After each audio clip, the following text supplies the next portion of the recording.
So let's kick off with a brief statement from each of our panellists. Thank you, David. I think that word is democracy. I think actually you can have a lot of the economic arguments, but actually this is about who runs your country. For me, I would say prosperity. I see the single market as absolutely key to jobs. The thing that I want is to position this country confidently looking out into the world and not retreating back into a bygone world. That's the reason I've been doing this for the last 23 years and have actually helped bring about this referendum is very simple. I want to live in a democratic country. Now, what does democracy mean? It means that you can actually sack your government. We've got our first questioner, gentleman there. So should we be even having this referendum? Is it appropriate, given the fact that it's such a complicated decision to make?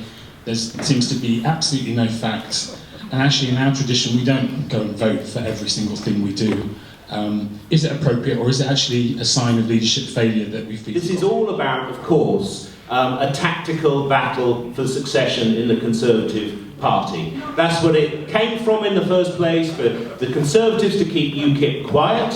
That was the point, and now look at what's happened. It's now a tragic-comic masterpiece being fought out every single day between... It could have been in the Eton Sixth Form common room, frankly. Nothing to do with the politics of internal politics of the Tory party. This is about the future of our country, and it must be handled in a responsible way of providing information that the general public can make the proper decision, informed decision. And so I would have liked to have seen this done in a way where there was genuine build-up of information for people, so that people weren't scrambling around 5 weeks beforehand trying to sort this through, but were put in a position where they could look at the issues and really make a decision without it being done in this particular context, which is indeed about Cameron's difficulty in controlling the Conservative Party. In terms of that, or should we be having it? No, let's just let wise, all-knowing bureaucrats make our laws for us, shall we? Because they're far more intelligent than we are. They know far better what's good for them. We have a representative democracy. But not when all your laws are made somewhere. We make the laws in Brussels that have to be obeyed by Parliament, that have to be transposed into acts of Parliament, and it's done undemocratically. So are there hard and fast facts? There are numbers, but first-time voters in particular, I find, are asking for something that they can grasp onto. Now, we had a question up there. Is this on this kind of area? Thank you. Are to do with democracy and sovereignty. Mm-hmm. The people who want to stay in are to do with markets and links with other countries in Europe. Now, what I'd like to see is a common batting field, so each one tackles the other's views from a factual perspective. We got Michael Gove today saying that the danger of an extra 5 million people coming to Britain. Well, he's talking about something that could happen by 2030 if 5 countries get into the EU in the next 4 years, which is wholly unlikely. What I'd like to see from the Remain campaign is some vision and passion. If you look at the last 50 years, almost 50 years from the Treaty of Rome, we have come an awfully long way. The direction of travel is very clear. People are making no secret. Elmar Brok, for example, close ally of Angela Merkel, in a paper setting out what next for the European Union. We have come this far in 50 years. It's important that in the next 10, 20 and 30 years we feel comfortable in our EU skin. All right. If we remain in. All right. So, for example, we've heard lots of things tonight about we're run by these unelected bureaucrats, right? Okay, so they've taken over our democracy. We live in an authoritarian state run from Brussels somewhere. Apparently, that's what's happened. What percentage of our laws are made in Brussels? 60. Anyone? 13%. 13%. Pretty much 6. So, right. So, our unelected... The Leave campaigner who's given us a reason that inevitably we will end up within the euro.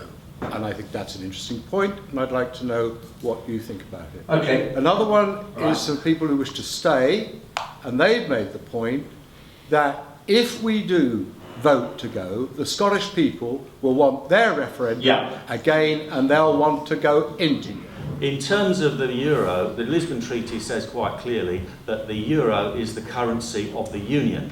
Now, we have an opt-out, and I don't know how long that opt-out will be operable for. Regarding the Scottish wanting another referendum, if England votes to leave and they vote to remain, personally, I'm perfectly relaxed about that. If Scotland... But you the UK Independence Party. Yes, exactly. That's the end of the UK. Well, England is akin...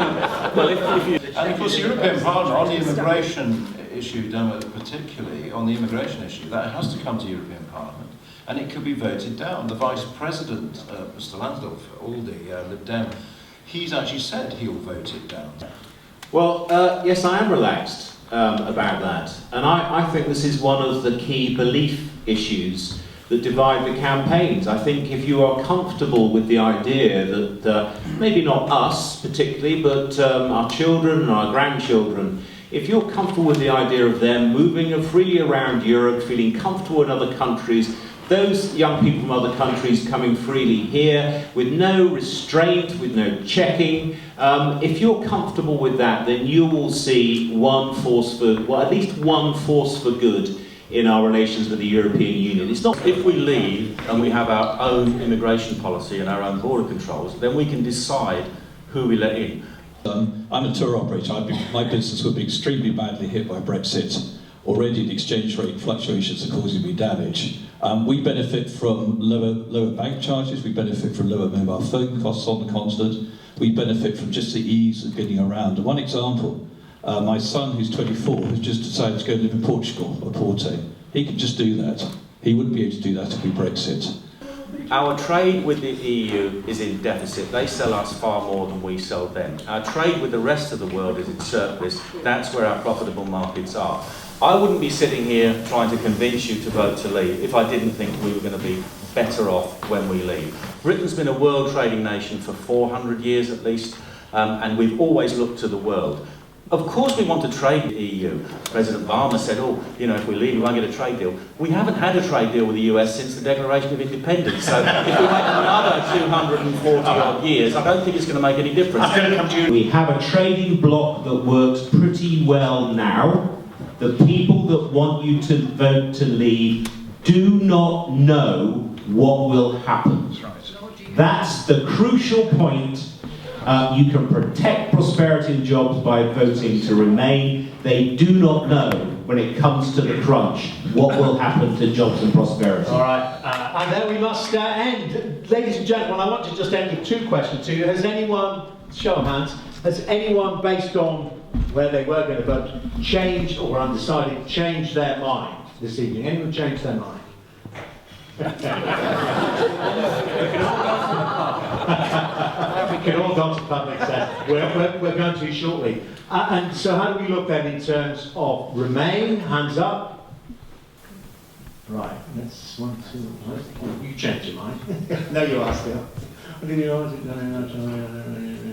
Okay, and leave.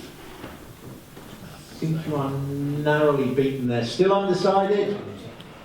Oh, still a lot to play for. Ladies and gentlemen, thank you all very much indeed. Give yourselves a round of applause. We're looking to go through these. Please.